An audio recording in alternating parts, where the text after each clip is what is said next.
Hello friends, good morning to all of you. This is your English educator. Welcome to online study classes set to 12. For proceeding this chapter, I want to quick introduction for myself. This is Raj Verma, your English master teacher. I have 4 years teaching experience. So guys, if you come in my session, so please don't forget my session. Like share comment and subscribe. अगर आप मेरे इस channel पर नए हैं तो सबसे पहले बेल आइकन को क्लिक कर ले ताकि मेरे नए वीडियोस की अपडेट्स सबसे पहले आपके फ़ोन तक पहुंच जाए। तो स्टूडेंट्स, कैसे हैं आप लोग? आई होप अच्छे होंगे। ठीक है, तो आज का जो मेरा सेशन है वो सीबीएसई क्लास 10 के लिए और एनसीईआरटी क्लास 10 के लिए, दोनों के लिए है। और सबसे पहला चैप्टर है द डस्ट ऑफ स्नो। सबसे पहला चैप्टर हमारा, सबसे पहला पोएम है द डस्ट ऑफ स्नो। ठीक है, तो शुरू करते हैं हम लोग। आज का टॉपिक हमारा the dust of snow. Listen students, the dust of snow have been written by the John Milton. The mind is its own place and in itself can make a heaven of hell, a hell of heaven. That means what? John Milton जो है इसके writer हैं। ठीक है, यहाँ पे बताया गया है the mind it's one, the mind is it's one, मतलब किसी का भी जो दिमाग होता है, माइंड जो होता है, वो सबका अलग अलग और खुद का होता है। ठीक है, and place and it is self can make a heaven. ठीक है, और वो किसी भी प्रकार से किसी भी चीज़ों को अपने हिसाब से वो बना सकता है, मानो कि एक स्वर्ग के जैसा of hell, a hell of haven. तो let's start our session. Now firstly I want to discuss about the author of this story, है ना।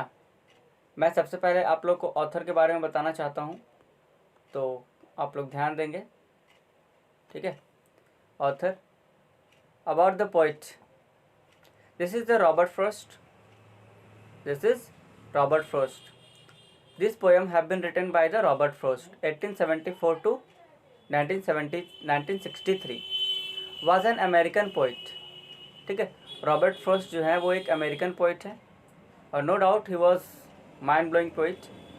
1874 में उनका जन्म हुआ और 1963 में वो उनकी डेथ हो गई। वॉज एन अमेरिकन पोइट, वो एक कैसे राइटर है? अमेरिकन पोइट है। He is known for his realistic and depiction of the rural life. ठीक है, he is known for his realistics and depiction of the rural life. वो अपने rural life के लिए और डिपिक्शंस के लिए जाने जाते हैं। Command of American collect speech. ठीक है, और वो अमेरिकन मतलब स्पीच कलेक्ट करने का ही अमेरिकन के वो बहुत जाने माने कवि हैं। Most frequently wrote about the settings from rural life in New England in the early and 20th century। लगभग 20वीं शताब्दी से लेकर वो अपने रूरल लाइफ को लेकर इंग्लैंड में रहते आए हैं। यूजिंग दैम टू एग्जामिन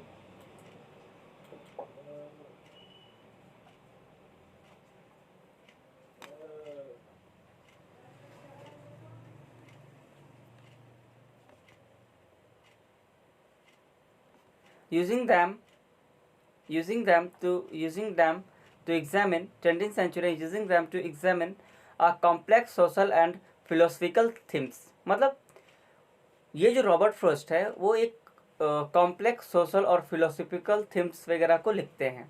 ठीक है, and he is only poet to receive 4 Pulitzer prize of poetry. वो एक ऐसे कवि हैं रॉबर्ट फ्रॉस्ट जो पुलित्जर प्राइज 4 बार जीत चुके हैं। ठीक है, पोइट के सेक्टर में, लिटरेरी के सेक्टर में ये पुलित्जर प्राइज कितने बार जीते हैं? पुलित्जर प्राइज लगभग 4 बार जीत चुके हैं हमारे ये राइटर। ठीक है, Robert Frost. He was on, no doubt he was one of the best writer in the world and naturally writer. देखिए स्टूडेंट्स, अब मैं आप लोग को थोड़ा सा इंट्रोडक्शन करवाना चाहता हूँ पोएम से। This is the poem of dust of snow. Snow that means what? Snow का मतलब होता है बारिश का एक बूंद। ठीक है, introduction to the poem. Look, That is the poem which is written and Dust of Snow is a simple poem of 8 line in the 2 stanza. ये डस्ट ऑफ स्नो जो है एक सिंपल पोएम है जो कि 8 लाइन का एक stanza में बताया गया है. 8 लाइन इन 2 स्टेंजा. 2 स्टेंजा है 8 लाइन का. That means what? Stanza means किसको बोलते हैं? Stanza which is have been written in the 4 line. 4 line का एक स्टेंजा होता है, तो इसमें 2 स्टेंजा है और टोटली इसमें लाइन कितने हैं स्टूडेंट्स? 8 लाइन है. कितने हैं बच्चों? 8 लाइन है. तो each of the 2 stanza in the poem follows the same simple rhyme. ठीक है, and same AB like.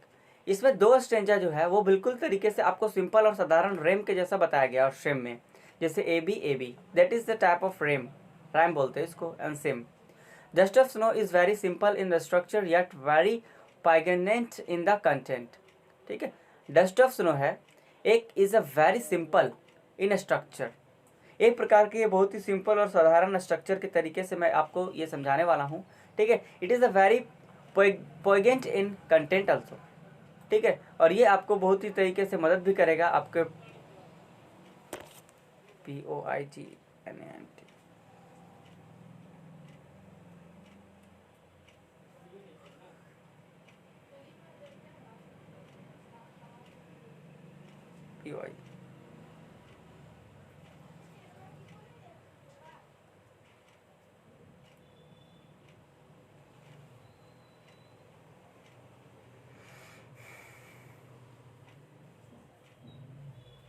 ठीक है स्टूडेंट, तो इट इज़ अ सिंपल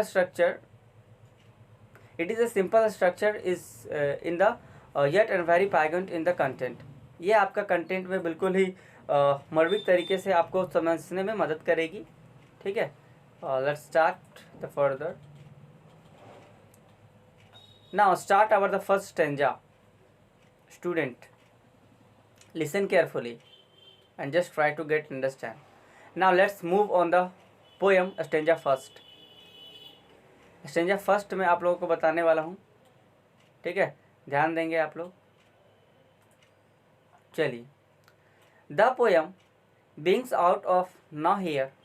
हमारा जो ये कविता जो है अब थोड़ा सा आगे बढ़ता है और आप लोगों को जो पोइट है, पोइट कौन है?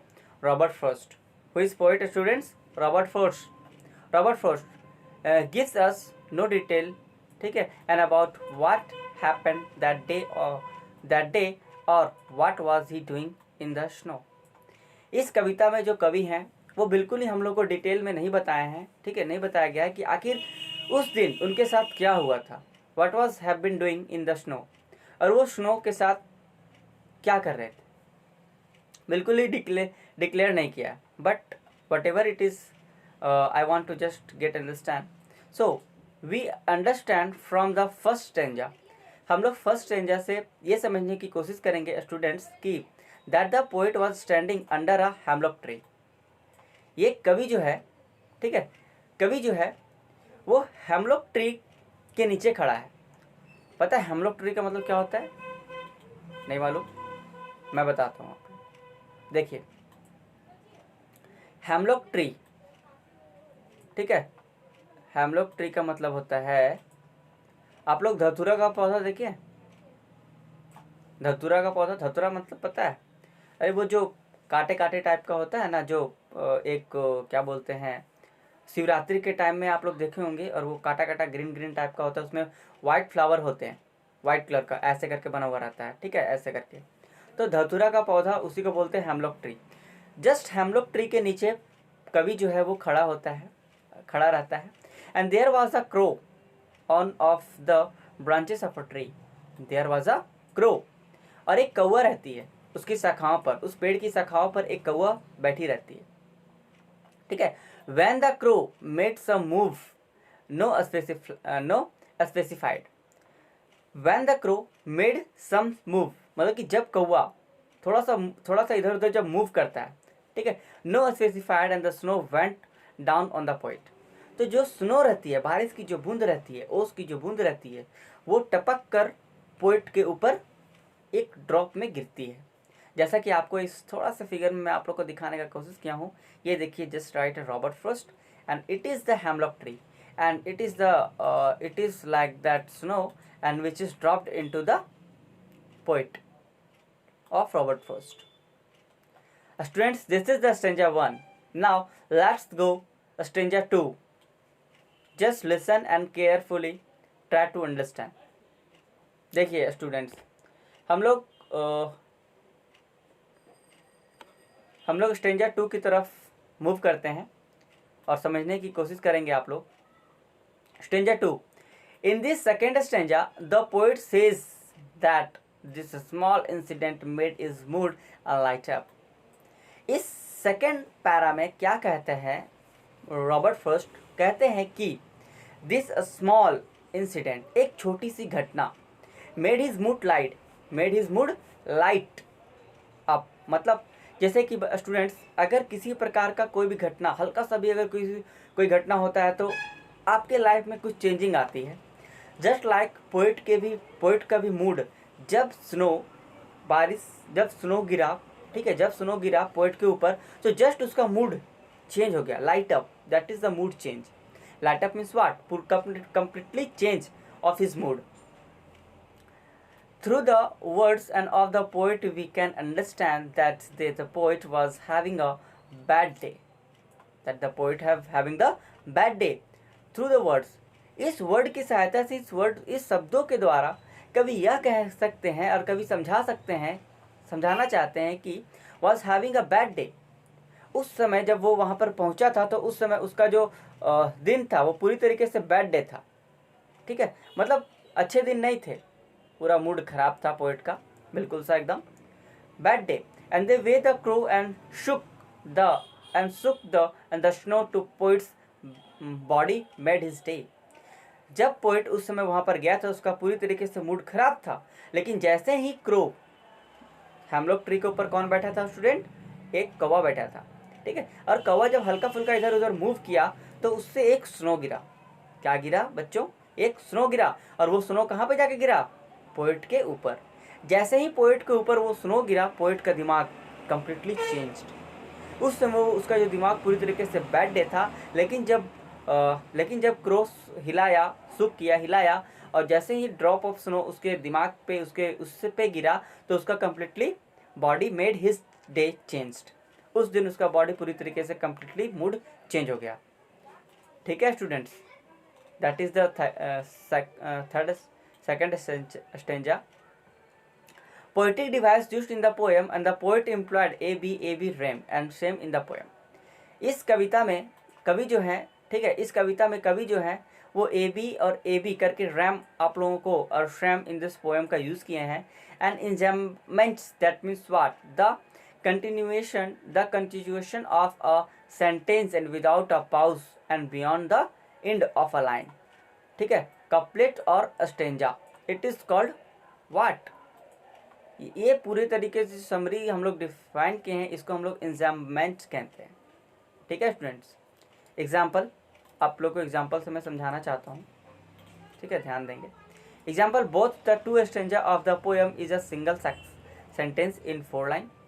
आप लोग को दिखा होगा स्टूडेंट्स कि मैं ऊपर 2 स्टेंजा अभी तक ख़त्म कर चुका हूँ और दोनों स्टेंजा में आपने देखा है कि एक single sentence in a 4 line, मतलब 4 लाइन में एक सिंगल सेंटेंस लिखा हुआ है. एंड विदाउट एनी पंचुएशंस, बिना कोई पंचुएशंस का. ठीक है, देखें, लेट्स गो फर्दर. एक और वर्ड है, देखिए, assonance, that means what? Assonance और वोवेल रैम. असोनेंस क्या है? एक प्रकार का वोवेल रैम है. It is the repetition of the vowel sound. Always ये वोवेल साउंड्स को रिपीटेशन करता है, रिपीट करता है across a line over verse. जब हम लोग उस लाइन्स के ऊपर वर्स करते हैं, जब बोलते हैं, तो ये वोवेल के साउंड्स को क्या करता है? रिपीटेशन करता है. एग्जाम्पल, ओ, जैसे ओ बार बार आती है ना, ओ, तो साउंड इन. ठीक है, and Shuk down on me, Shuk down on me, Shuk down on me, just like on example. ठीक है, next, alteration. What students? Alteration. देखिए, एक और एग्जाम्पल है आप लोगों के लिए. Alteration is the repetition of the same consonant alliteration एक ऐसा शब्द है जो कॉन्सोनेंट को बार बार रिपीट करता है। कॉन्सोनेंट साउंड को क्या करता है स्टूडेंट्स? बार बार रिपीट करता है at the beginning of the words and that are in close and proximate of each other. ठीक है, और पूरी तरीके से वो प्रॉक्सिमेट एक दूसरे को मिलाती है। एग्जाम्पल एच, ठीक है, H sound in like the has given my heart, has given my heart. Example, let's go further. Some other word, critical analysis of this creation. Students, creation of the gloomy mood in the beginning. gloomy mood मतलब क्या होता है? बहुत ही अच्छा mood, बिल्कुल सा एकदम मतलब मूड अच्छा होना। ठीक है, यूज ऑफ नेचर सिम्बल्स, इस कहानी में हम लोग किसी प्रकार का नेचर सिंबल का इस्तेमाल किए हैं। Crow and hemlock tree, crow and hemlock tree and negative symbols to create the gloomy. और इस ग्लूमी का एक प्रकार से देखा जाए तो ये नकारात्मक चिन्ह है। कौन सा? Crow and hemlock tree. ठीक है, एटमॉस्फेयर में, हमारे ब्रह्मांड में। Snow that means symbol of Joy, snow का मतलब यहाँ पर क्या है? जॉय का एक सिंबल है। एंड निगेटिव बिकम्स पॉजिटिव, और जो आपका नकारात्मक है वो आपका सकारात्मक इस पोएम में पोएट आप लोगों को समझाना चाह रहे हैं, है ना। Let's go further. Message of the poem, just have a read something. देखेंगे students, Robert Frost through the poem. ठीक है, इस कविता के माध्यम से जो कवि हैं Robert Frost, dust of snow tries to make us understand, हम लोगों को कुछ समझाने का कोशिश किए हैं that the every bad situation has something positive. मतलब अगर आपके लाइफ में किसी प्रकार का बैड सिचुएशन आता है तो आप उसको पॉजिटिव लेकर सोचिए।